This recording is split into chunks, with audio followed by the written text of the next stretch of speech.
I never thought of myself as the jealous type. I'd been married to Emily for almost 8 years now, and those years had been good to us, mostly.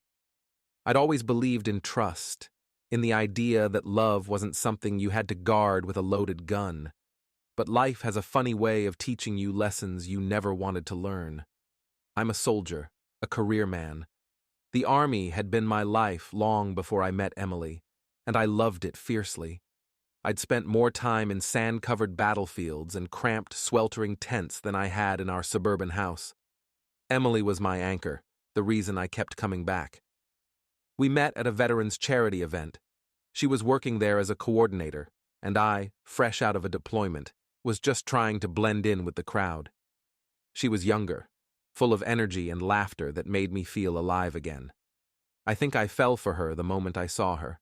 Emily worked as a graphic designer, mostly from home, which I thought was ideal.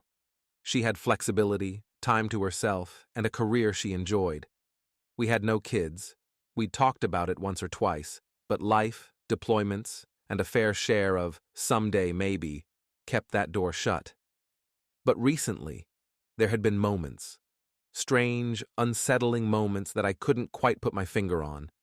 A lingering scent of cologne that wasn't mine, an unfamiliar number on her phone that she claimed was a work contact, the way she'd suddenly stiffen if I walked into the room while she was on a call.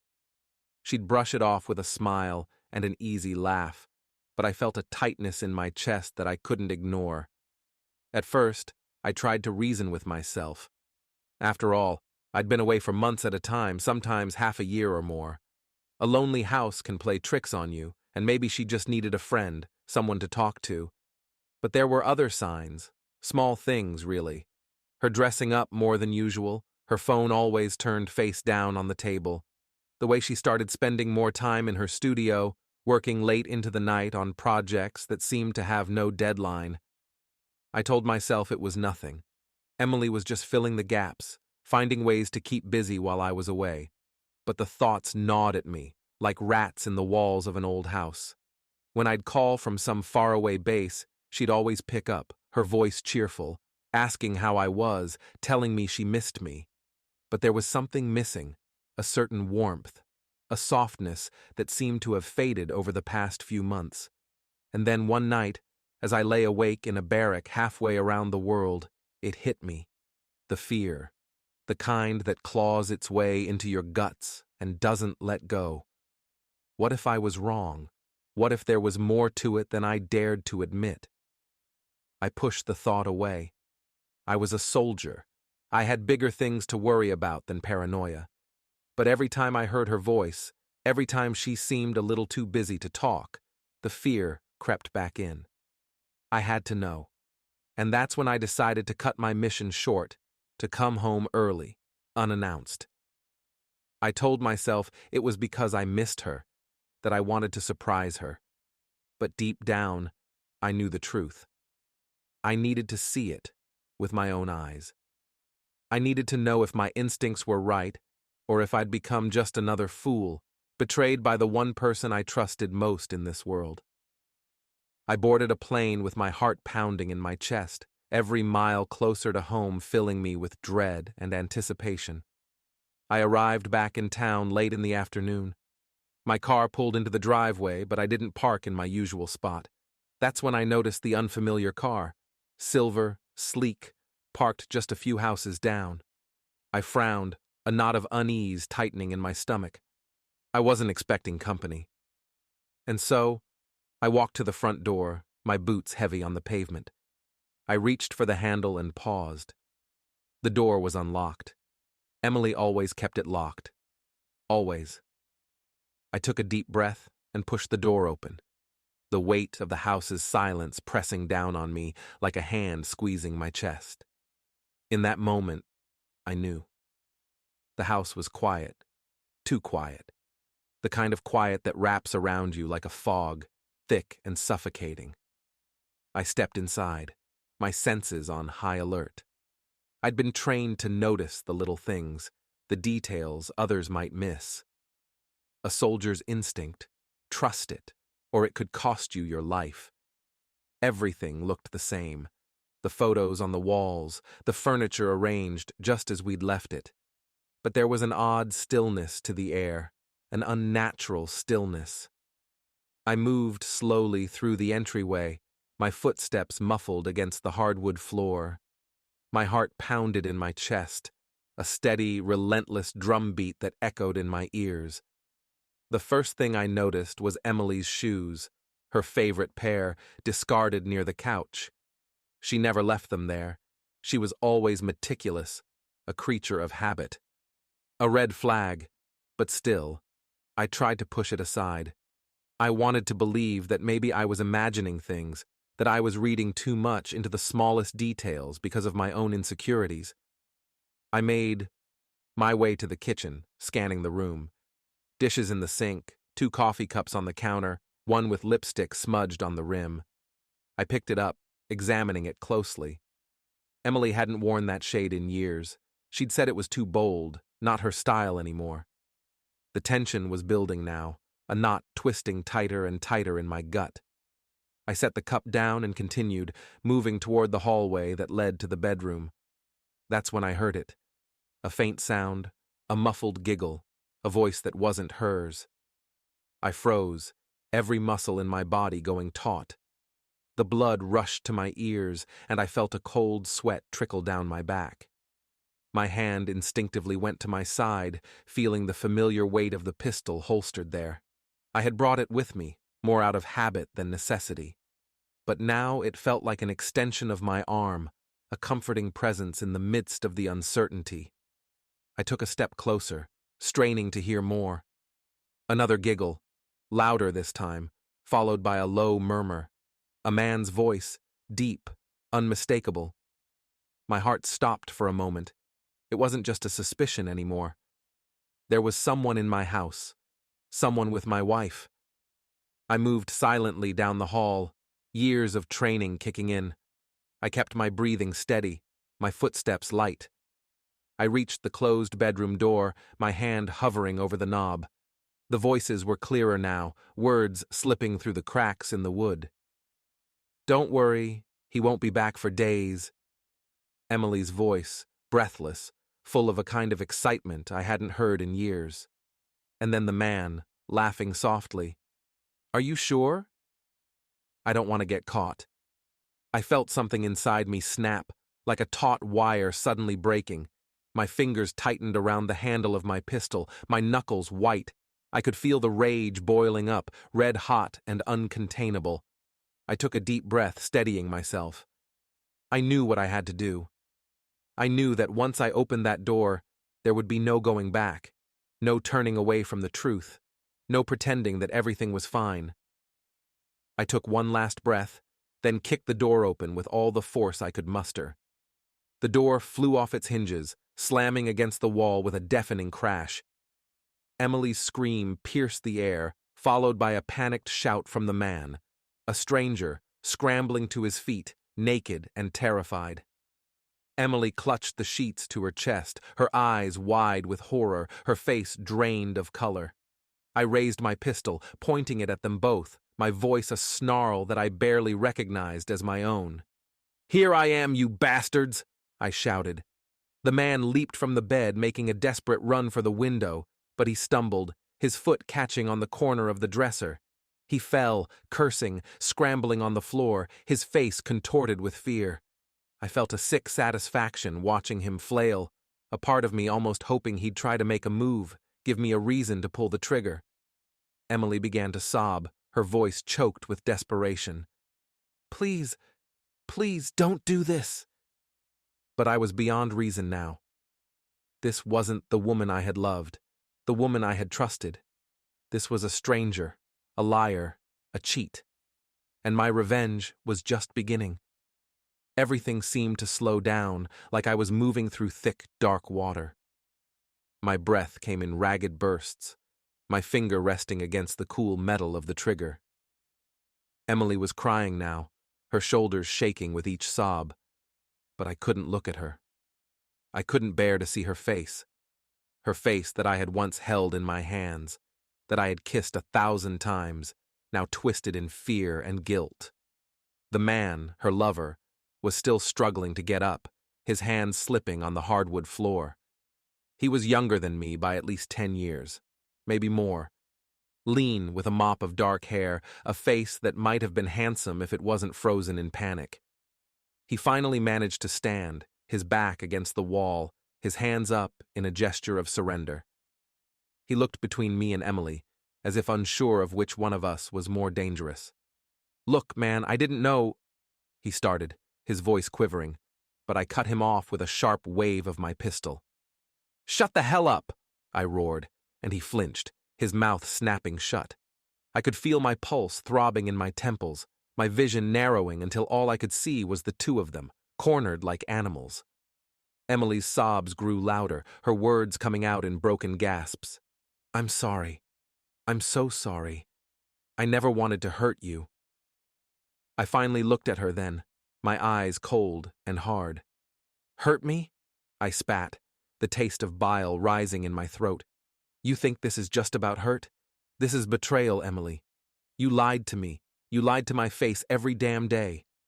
She shook her head, her tears streaming down her cheeks, her hands clutching the sheets like they were the only thing keeping her from falling apart completely. "I never meant for this to happen. I didn't. It just happened." The rage inside me was a living thing now, burning hotter with every word she spoke. I took a step closer, my pistol aimed squarely at the man's chest. "And you? Who the hell are you?" He swallowed hard, his Adam's apple bobbing nervously. "My name is Josh," he stammered. I'm a friend. I met Emily at the gym. I didn't know she was married, I swear." I let out a bitter laugh, a sound that felt foreign in my own ears. "A friend? Is that what they call it these days? You've got some nerve coming into my home, sleeping with my wife, and then playing the innocent? You didn't know? That's your excuse?" Josh's face paled, and he glanced desperately at Emily. "I'm sorry, man. I didn't know it would come to this." I shook my head slowly, a grim smile spreading across my lips. "No, you didn't. But now you do." My hands were steady, my voice calm, but inside, I was a hurricane of fury and pain. I couldn't decide which one of them I hated more in that moment. Her, for betraying me, or him for being the proof of her betrayal. Emily crawled off the bed, still clutching the sheets around her, reaching out toward me with one hand. "Please put the gun down," she begged. "We can talk about this. We can fix it." "Fix it?" I repeated, my voice dripping with sarcasm. "You think you can fix this?" I took another step forward, the gun following my movements, aimed right between Josh's eyes now. He froze, his eyes wide with terror, his body trembling like a leaf in the wind. And that's when I saw it. The look on Emily's face. Not just fear, but something else. A flicker of something raw, something real. Regret, guilt, or maybe, just maybe, a glimpse of love. A desperate last-ditch love that still somehow clung to the edges of the ruin we had made of our marriage. "Please," she whispered, her voice breaking. "I'm begging you. Don't do this." I stood there, my mind racing, my body shaking with adrenaline and fury. Part of me wanted to pull the trigger, to end this madness, to make them both pay for what they'd done. But another part, a part buried deep beneath the anger, whispered a different truth. A truth I didn't want to hear. I had to make a choice, and I had to make it now. Time seemed to stretch into eternity as I stood there, my finger brushing the trigger, the gun aimed squarely at the intruder. My heart pounded, each beat a drum of fury and disbelief. Every instinct I had screamed at me to pull the trigger, to end this nightmare with one clean, decisive act. But I hesitated, and in that moment of hesitation, 1,000 thoughts raced through my mind. Emily was still on her knees, eyes wide and pleading, her voice breaking with desperation. "Please, I'm begging you, just put the gun down. We can talk about this. We can make it right." Her words tumbled out in a frantic rush, but they were hollow, as if even she didn't believe them. Josh, the bastard standing naked in front of me, was frozen, his hands still up in a gesture of surrender. His eyes darted from me to Emily, back and forth, as if trying to decide which one of us posed the greater threat. He was shaking now, his skin pale and clammy.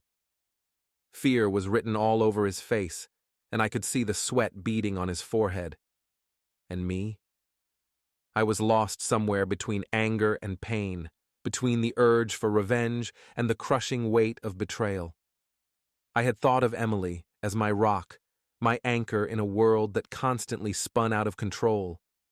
I had trusted her with everything I was, everything I had. And now, here we were, standing on the precipice of something dark and unforgiving. I felt a pain deep in my chest, a sharp, jagged wound that was tearing me apart from the inside out. I knew I had to choose. I couldn't stand here forever, gun in hand, letting the world crumble around me. I could shoot him. I could pull the trigger and paint the walls with his blood, make him pay for what he'd done.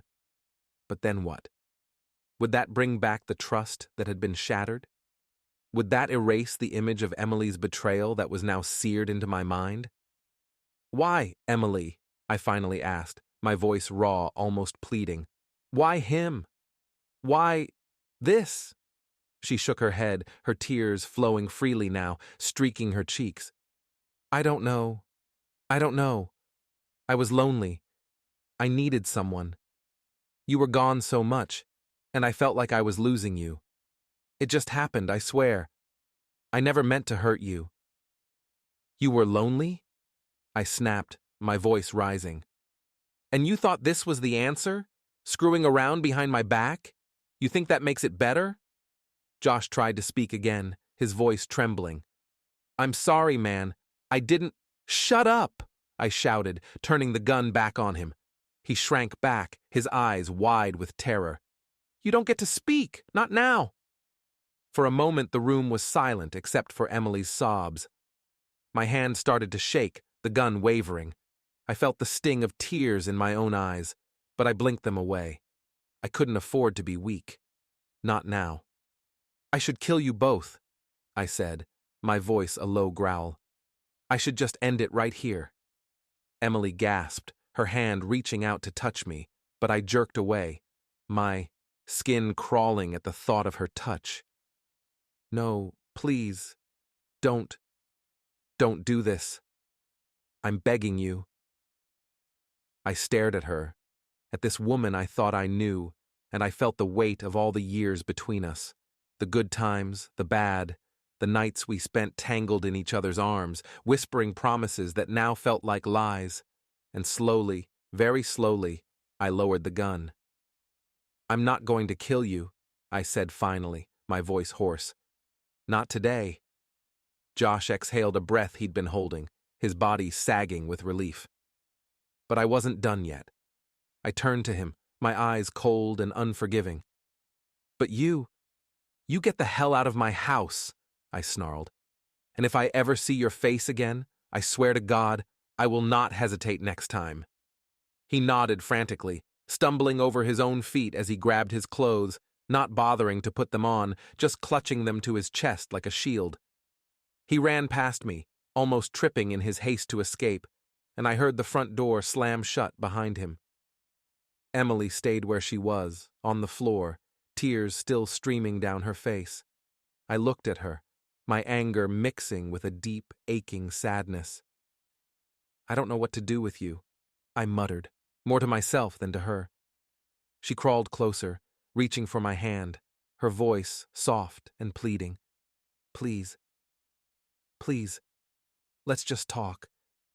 Let me explain." I stepped back, my expression hardening.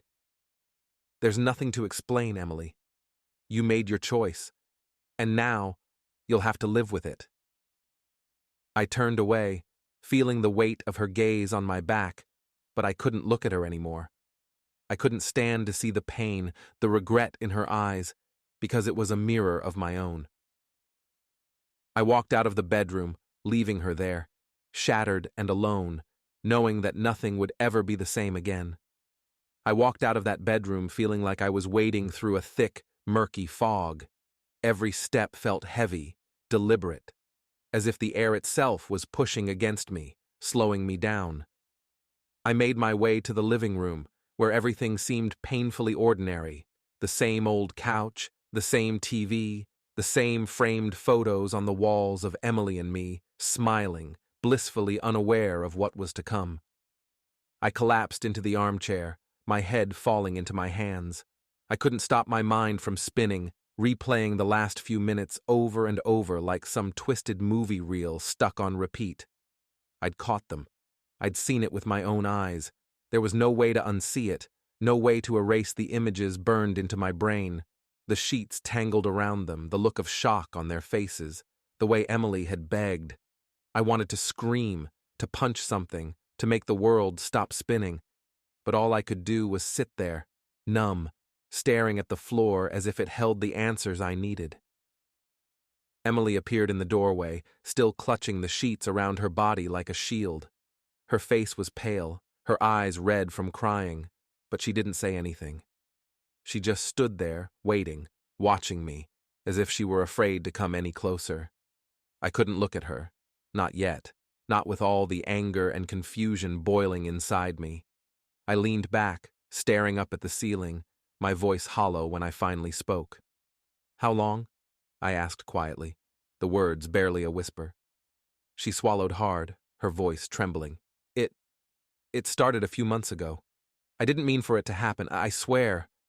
I laughed, a bitter sound that came out more like a bark. "A few months? So you've been screwing around with him for months and you didn't mean for it to happen?" She flinched, her hands tightening on the sheets. "It wasn't like that. I was lonely. I felt so alone without you. You were gone so much and I didn't know how to handle it."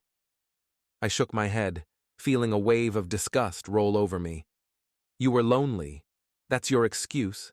I was out there fighting, doing my job, trying to make a life for us, and you were here screwing around because you felt alone?" Her tears started again, but this time I didn't feel anything but a cold, hard anger. "I'm sorry," she whispered. "I'm so sorry. I know I've ruined everything, but please, just let me explain." "Explain what?" I snapped, finally turning to look at her. "Explain how you decided to throw away our marriage for some random guy you met at the gym. How you lied to my face every day, letting me think everything was fine." She took a shaky breath, wiping her eyes. I was confused. I didn't know what to do. I never wanted to hurt you. I didn't know how to stop. "Stop?" I repeated, my voice rising. "You didn't know how to stop? You should never have started." Emily crumpled to the floor, her face buried in her hands, her sobs filling the room. I felt a flash of pity, a small, fleeting sense of empathy, but it was swallowed up by the betrayal that still burned in my chest. I got up, needing to get away, needing space to think. "I need some air," I muttered, heading for the door. "Please, don't go," she pleaded, her voice breaking. "Don't leave me like this. I know I've made mistakes, but I love you. I still love you." I stopped in my tracks, my hand hovering over the doorknob. I turned back to her, my eyes narrowing. "Love?" I scoffed. "You call this love?" She didn't answer, just cried harder, her body shaking with the force of her tears. I felt something crack inside me, a deep, painful crack that spread like a fracture line through my soul. "I can't do this," I said quietly. "Not now. Not like this." And with that, I opened the door and stepped outside, the cold air hitting me like a slap in the face. I took a deep breath, feeling the chill fill my lungs, my head spinning with too many thoughts, too many emotions. I needed to think. I needed to figure out what came next. But one thing was certain. I could never go back to how things were before. That much was painfully, brutally clear. I stood outside on the porch, my breath visible in the crisp evening air, my hands trembling with a mix of rage and despair. The sun was setting, painting the sky with shades of orange and purple, but I couldn't feel its warmth. I felt hollow, like someone had scooped out everything inside me, leaving behind only a shell that barely held together. I leaned against the wooden railing, gripping it so tightly that my knuckles turned white. I looked down the street, my eyes catching the sight of that damned silver car still parked a few houses down. The sight of it sent a fresh wave of anger coursing through me, a stark reminder of the humiliation I had just endured. I wanted to scream, to break something, to make the world feel the pain that was tearing me apart from the inside out. But instead, I stayed silent, staring at the car as if I could will it to disappear. I wondered if he was still inside, too scared to drive away, or if he had already fled like the coward he was. And then I heard the sound of footsteps behind me, soft, hesitant, almost timid. I didn't have to turn around to know it was Emily. I could feel her presence like a cold shadow creeping up my spine. "I know you're angry," she said quietly, her voice barely more than a whisper. "I know I hurt you, and I'll never forgive myself for it. But I need you to know. I never stopped loving you. Not for a single moment." I let out a bitter laugh, my back still turned to her. "Love?" I repeated, shaking my head. "You call what you did love?" She moved closer, stopping just a few feet behind me. I could feel the warmth of her body, hear the tremble in her breath. "I was weak," she admitted, her voice thick with regret. "I was selfish. I know that now. But please, please don't throw us away. We can work through this. We can fix it." "Fix it," I snapped, whirling around to face her. "You think we can just patch this up like it's a flat tire on the side of the road? You think a few apologies and tears will make it all go away?" She flinched at the harshness in my tone, but she didn't back down. "I'm willing to do whatever it takes," she insisted. "I'll go to therapy, we can go together, we can try to understand why this happened." I shook my head, disbelief and frustration mixing into a storm inside my chest. "You think I care about understanding why?" I shot back. "You think I need to know the details, the how and the why and the when. I know enough. I know you chose to betray me, to throw away everything we built together. That's all I need to know." She took a step closer, reaching out as if to touch me, but I recoiled, the anger flaring up again. "Don't," I warned, my voice low and dangerous. "Don't touch me." She stopped, her hand dropping to her side, her face crumpling with pain. "I don't know what else to say," she whispered. "I don't know how to make you see that I'm sorry, that I regret everything." "Of course you regret it now," I said coldly. "Now that you've been caught. Now that you have to face the consequences. But what about all those nights I was away, trusting you, believing in you? What about then?" Tears streamed down her face, but I didn't feel any pity, not anymore. "I was wrong," she said again, her voice breaking. "I was so wrong. But I love you. I swear, I still love you." I felt a pang in my chest, a sharp stab of conflicting emotions, love and hate, pain and nostalgia, all twisted together in a tangled mess I couldn't unravel. Part of me wanted to forgive her, to pull her into my arms and pretend none of this had ever happened. But another part, a darker, angrier part, wanted to punish her, to make her feel every ounce of pain I felt. "I don't know if I can ever forgive you, Emily," I finally said, my voice barely more than a whisper. "I don't know if I want to." She sobbed, her shoulders shaking, her body crumbling under the weight of her own guilt. "Please, don't say that. Don't give up on us." I turned away again, staring out at the street, feeling the cold wind biting at my skin. "I'm not the one who gave up," I muttered. "You did." Silence fell between us, heavy and suffocating, the kind that presses down on your chest and makes it hard to breathe. I heard her footsteps retreating, felt her presence fade away, and I was left standing alone in the growing darkness. I didn't know what to do. I didn't know how to move forward from here. All I knew was that everything had changed, and nothing would ever be the same again. When Emily finally disappeared back into the house, I stood there for what felt like hours, the cold night air wrapping around me like a shroud. My thoughts were a chaotic blur, flashes of her face, the sound of her voice begging for forgiveness, the look of terror in the eyes of the man she'd betrayed me with. I wanted to feel something other than this empty, hollow ache in my chest. Anger had burned itself out, leaving behind only exhaustion. I couldn't stay here, not tonight. The walls of the house felt like they were closing in on me, the memories trapped inside too suffocating to bear. I needed space. I needed air.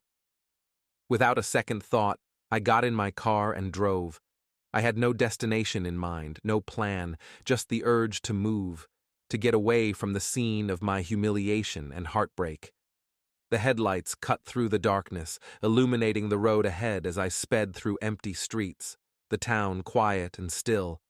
I kept driving, pushing further into the outskirts, where the houses were fewer, and the fields stretched out like a dark ocean on either side. I found myself at a place I hadn't visited in years, a small, run-down bar on the edge of town. I used to come here with some of the guys after a deployment, a place to drink away the dust and blood, to find some semblance of normalcy in the company of others who understood. I pulled into the gravel parking lot, the tires crunching under the weight of the car. I turned off the engine and sat there for a moment, staring at the flickering neon sign that read, Lou's Tavern. I got out, my feet crunching on the gravel, and pushed open the heavy wooden door. The smell hit me first, a mix of stale beer, cigarette smoke, and something greasy from the kitchen. The place was nearly empty, just a few regulars hunched over their drinks, eyes glued to a flickering TV mounted in the corner. A few heads turned my way, curiosity flickering in their eyes before they turned back to their own concerns. I was just another face in the crowd, another man with his own ghosts to battle. I walked up to the bar, and Lou, the grizzled old bartender who'd owned this place for as long as I could remember, gave me a nod. "Been a while," he said, wiping down a glass with a dirty rag. "What brings you out here?" "Whiskey," I replied, sliding onto a stool. "Leave the bottle." Lou raised an eyebrow but didn't ask any questions. He'd seen enough over the years to know when a man needed his drink and his silence. He set the bottle in front of me with a glass, and I poured myself a shot, knocking it back in one quick swallow. The burn felt good, a sharp contrast to the numbness that had settled over me. I poured another and another, the alcohol spreading through my veins like fire, warming me from the inside out. I stared at the amber liquid in the glass, my mind drifting back to Emily, to the way her voice had cracked when she'd begged me not to leave. A part of me felt guilty, knowing I'd left her in that house, broken and alone. But another part, a darker part, whispered that she deserved it, that she deserved to feel what I felt. I lost track of time as the drinks kept coming. Lou checked on me a couple of times, offering a nod or a quiet word, but I wasn't in the mood for conversation. I just kept drinking, trying to drown out the images that kept replaying in my mind. Emily's face, her body entwined with that other man, the sound of my own voice shouting like a stranger's. At some point, a man slid onto the stool next to me. I didn't recognize him, but he looked familiar in the way all small-town folks do. A face you've seen in passing, maybe in line at the grocery store or filling up at the gas station. He had a rough look about him, with stubble on his chin and a worn baseball cap pulled low over his eyes. "Tough night?" he asked, his voice casual. I glanced at him, my vision slightly blurred from the whiskey. "You could say that." He nodded, taking a sip from his own glass. "I saw you come in like you had the devil on your heels. Figured I'd offer a bit of company. Not much else to do around here." I grunted, not particularly in the mood for small talk, but he seemed harmless enough. We sat in silence for a few minutes, each lost in our own thoughts, until he spoke again. Wife trouble? He asked, like he already knew the answer.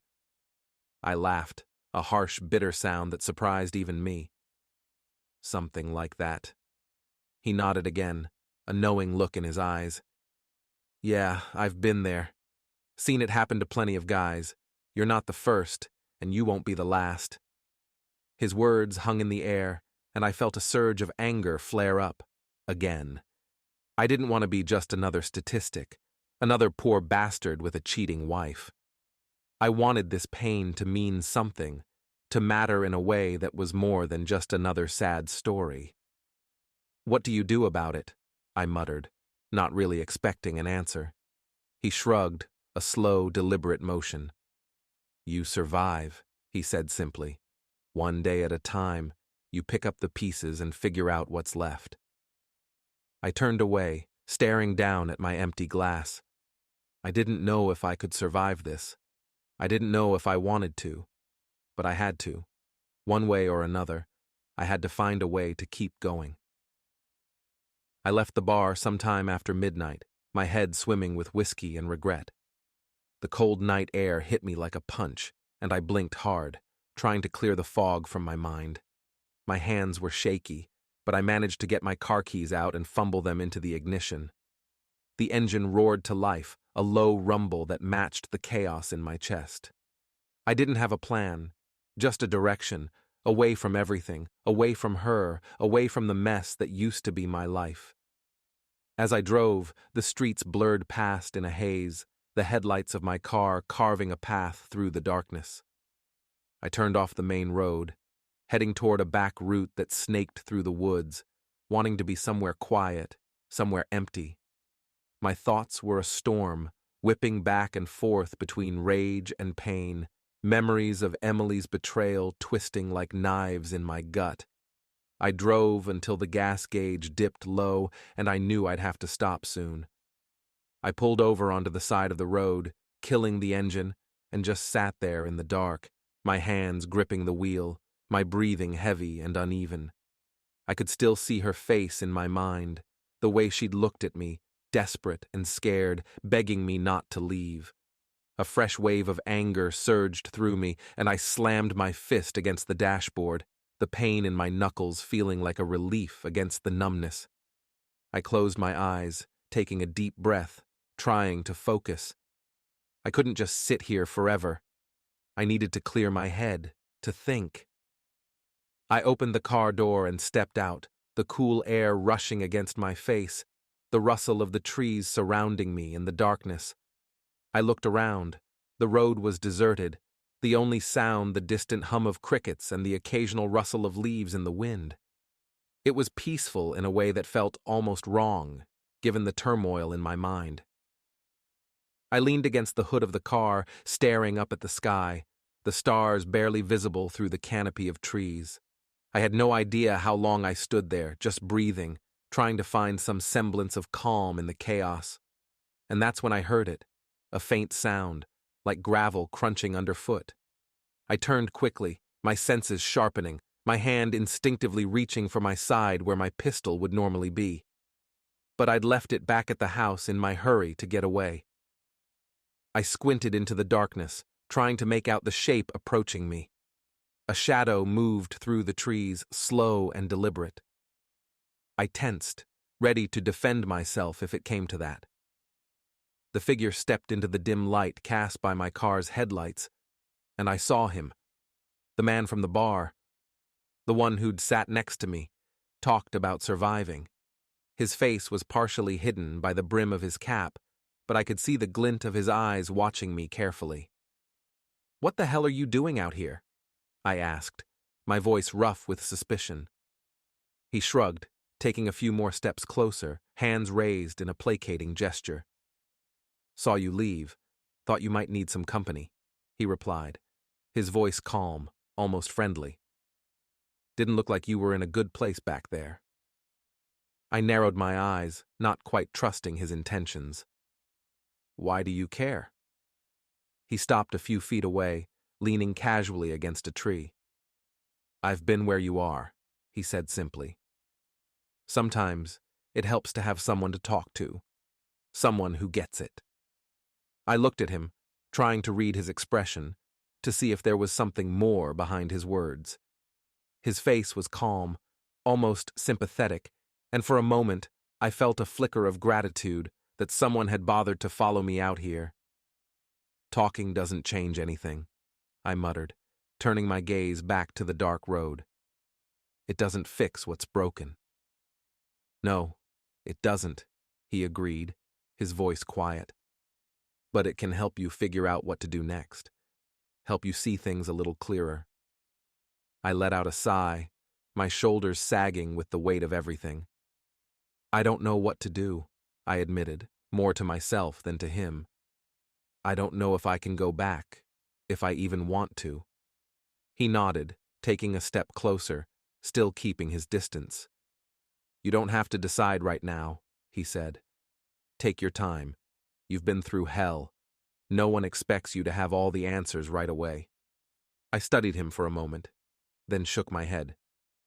Why are you doing this? I asked. Why are you out here talking to me like you know me? He smiled slightly, a small, sad smile that didn't quite reach his eyes. Maybe I see a bit of myself in you, he replied. Maybe I just don't want to see another man go down the same path I did. His words hung in the air between us, heavy with a meaning I didn't fully understand. I glanced away, feeling a strange mix of anger and gratitude, unsure of what to say. For a moment, we stood there in silence, two strangers in the dark, each carrying our own burdens. Finally, he spoke again, his voice softer this time. Whatever you decide, just know you're not alone. There are people who've been where you are, who've come out the other side. Just don't make any decisions you can't take back, all right? I nodded slowly, feeling a lump rise in my throat. Yeah, all right, I muttered, my voice barely audible. He gave me a final nod, then turned and walked back into the darkness, his footsteps fading away until all I could hear was the rustle of the wind in the trees. I stood there, alone again, staring after him, feeling a strange sense of calm settle over me. His words lingered in my mind, giving me something to hold on to, something to think about other than the pain. I didn't know what tomorrow would bring, or the day after that. But for the first time since I'd walked into that bedroom and seen Emily with another man, I felt a flicker of hope. A small, fragile hope, but hope nonetheless.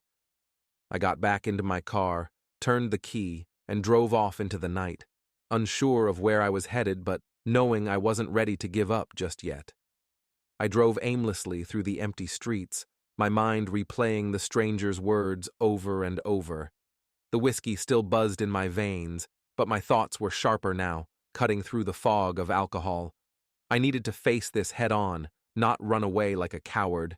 I needed to see what was left of my marriage, of my life, and decide if it was worth fighting for or if it was already dead.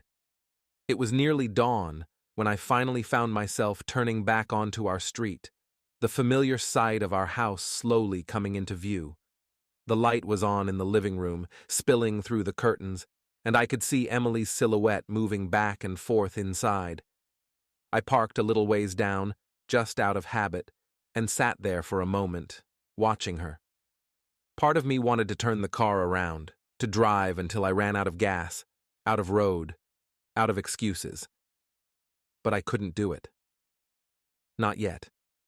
Not without at least trying to understand how we had ended up here, on opposite sides of this gaping chasm that had opened between us. I took a deep breath, steadying myself, and got out of the car. My feet felt heavy, each step toward the house a challenge, but I forced myself to keep going. When I reached the door, I hesitated, my hand hovering over the doorknob. I could hear her moving inside, hear the muffled sounds of her crying. My heart clenched, and I felt that familiar anger flare up again, but I swallowed it down. I turned the knob and pushed the door open. Emily was sitting on the couch, clutching a blanket around her, her eyes red and swollen from crying. She looked up as I entered, her face a mixture of relief and fear, like she'd been waiting all night for me to return. "You're back," she whispered, her voice barely audible. I nodded, closing the door behind me. "Yeah, I'm back." She stood up slowly, the blanket slipping from her shoulders, revealing the clothes she'd thrown on after I'd caught them. She took a tentative step toward me, her hands wringing together nervously. "I didn't know if you'd come back," she admitted, her voice breaking. I stayed where I was, my eyes fixed on hers, trying to read the truth in her gaze.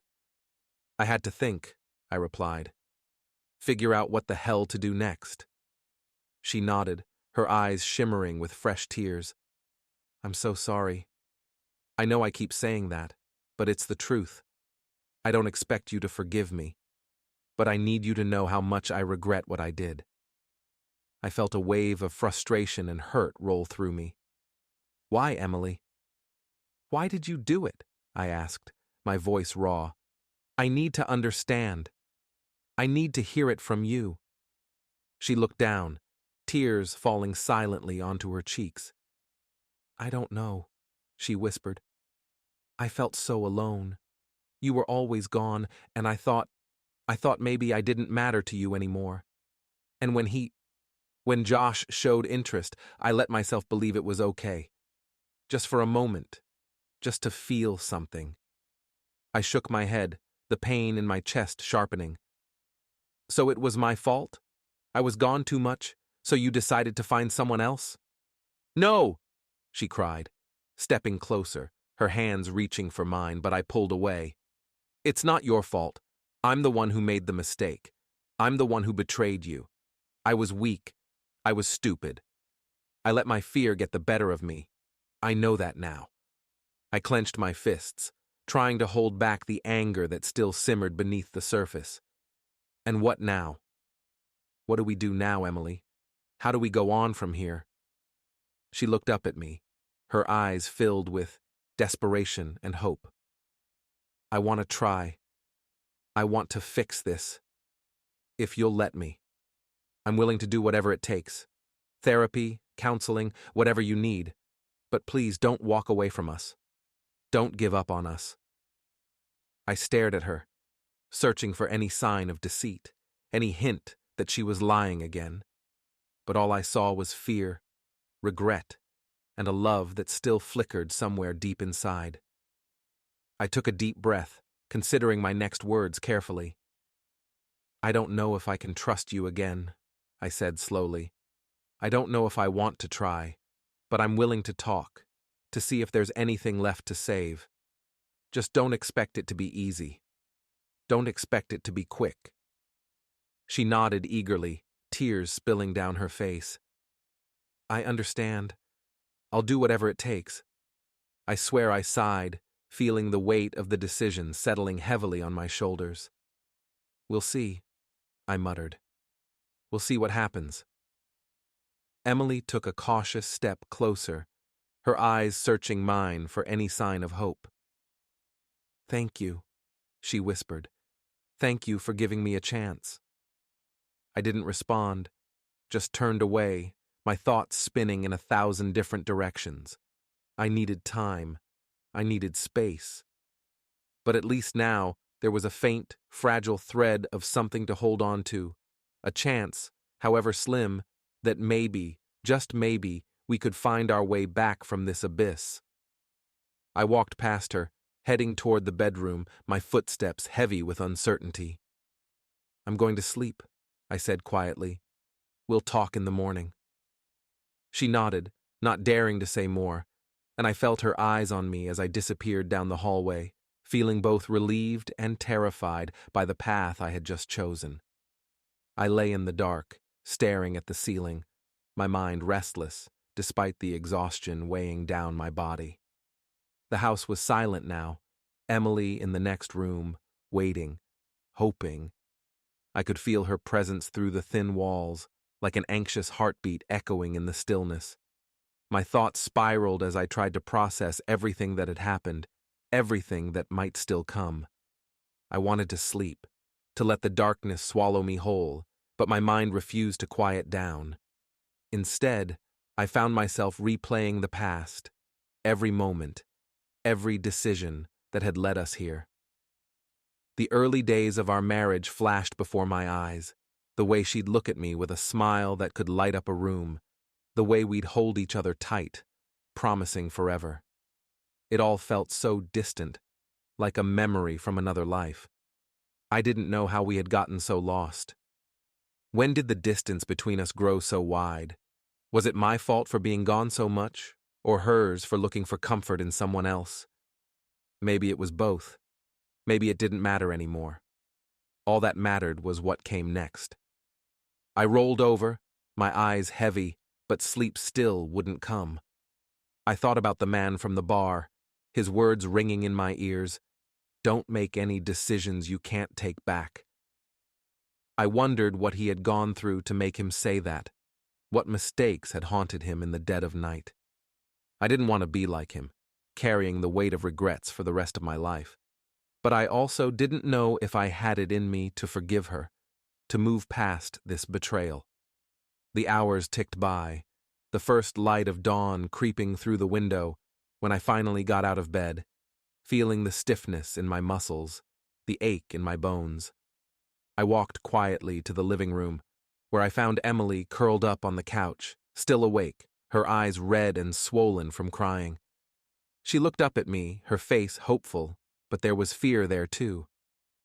"Did you sleep?" I asked, my voice hoarse. She shook her head, sitting up slowly. "No, I couldn't." "Neither did I admitted, feeling the rawness in my throat. I sat down across from her, the distance between us feeling like a chasm. "We need to talk," I said, keeping my voice steady. She nodded, swallowing hard. "I know." I took a deep breath, gathering my thoughts, trying to put everything I felt into words. "I don't know if I can forgive you," I started. "I don't know if I can ever trust you the way I used to. But I'm willing to try. I'm willing to see if there's something left worth saving." Her eyes filled with tears again, but this time there was a glimmer of hope. "I'll do whatever it takes," she whispered. "I swear. I'll prove to you that I'm worth it." I nodded slowly, my expression serious.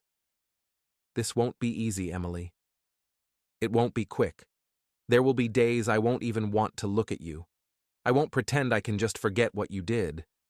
But I want to see if we can find our way back. If we can, I need you to be all in. No more lies, no more excuses." She reached for my hand, tentatively, and this time I didn't pull away.